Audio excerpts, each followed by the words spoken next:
Ta-da! What's up, you horror nerds? It is me, your host, once again, Jeremiah Duncan. I'm bringing you another classic film that you have to have in your collection. You have to watch. It's spurred so many, I don't want to say spin-offs, but has influenced so many movies, especially some big names out there. I'm talking about the 1979 original, When a Stranger Calls. This is rated R. Fun fact, I think when it originally came out, they didn't have like a PG-13 rating, so they said PG, and then they started to roll these out, and they, despite not having any huge, massive murder scenes or anything like that, they pushed it to an R because it was so scary. But 1979, 7 out of 10 for me. Must watch, fun film. Directed by Fred Walton, who did the Rosemary Murders as well, and written by Steve Feke and Fred Walton. Now, what's hilarious, Mr. Steve, you did awesome on this, man. You did great. What you did not do great was the other movie he wrote that he's known for, and probably not happy about it now, is the movie Mac and Me. Now, most people think, that movie sounds familiar. Why do I know that movie? Well, the reason it became popular is because Mystery Science Theater 3000 did a movie with it where they sit there and make fun of it. The movie is it's the worst Et ripoff I've ever seen. I watched it. Of course, I watched it with Mystery Science Theater 3000. And MST3K just have so much fun with that one. And I don't know if you've seen the meme of the kid in the wheelchair just shooting off the edge of a cliff.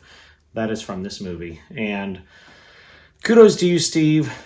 I guess we got to get some stuff out of our system. And hopefully that was out of the system and you got back to writing better things. But that is so freaking funny. Anyway, it did feature the amazing Kane. She did fantastic in this movie, was great. She was in Princess Bride, Addams Family Values, Scrooge, so many more movies. Just a fantastic actress. This is shot really well. It's beautifully shot. The story is amazing. I just assume everybody's heard of this one. If you haven't, here you go, okay? A terrified young babysitter, an incessantly ringing phone, and whispered threats set the stage for one of the most suspenseful chillers ever filmed. Carol Kane stars as the babysitter who is tormented by a series of ominous phone calls until a compulsive cop, played by Charles Durning, is brought on the scene to apprehend the psychotic killer. 7 years later, however, the nightmare begins again when the madman returns to mercilessly haunt Kane, now a wife and a mother. No longer a naive girl, though still terrified but prepared, she moves boldly to thwart the maniac's attacks in scenes that culminate in a nerve-shattering conclusion. She did great. The phone calls at the beginning, I mean, that's an iconic scene of horror.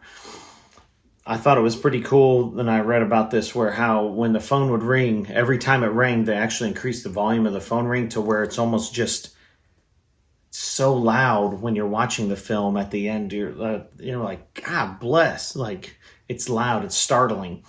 Of course, Scream paid homage to it at the beginning. The original Scream movie paid homage to this with the phone calls, and just that tells you how iconic this scene in this movie is. It's definitely worth a watch. You got to have it in your collection. Another fun fact is that the phone number that's used in it is 555-2368, I believe. That is the same phone number that they used in Close Encounters of the Third Kind.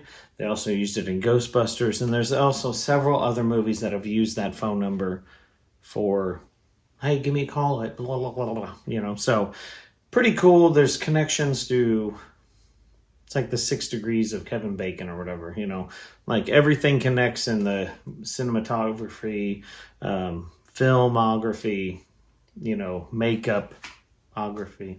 Anyway, they all connect. It's cool how all these things intertwine or interweb and weave. So it's just neat. If you've seen this movie, let me know your thoughts. I'd love to hear from you. If you've seen the sequel, don't talk about it. We're talking about this one. Anyway, 1979, When a Stranger Calls. This is the Blu-ray, which it looks awesome because it looks like you're pulling out a VHS tape. 7 out of 10. If you've seen it, comment below. I'd love to hear your thoughts. Like, subscribe, share. Hit the death bell to keep those notifications coming to you. Follow us on Instagram as well as YouTube. Appreciate y'all so much. Stick around. Got more reviews coming to you daily. Adios.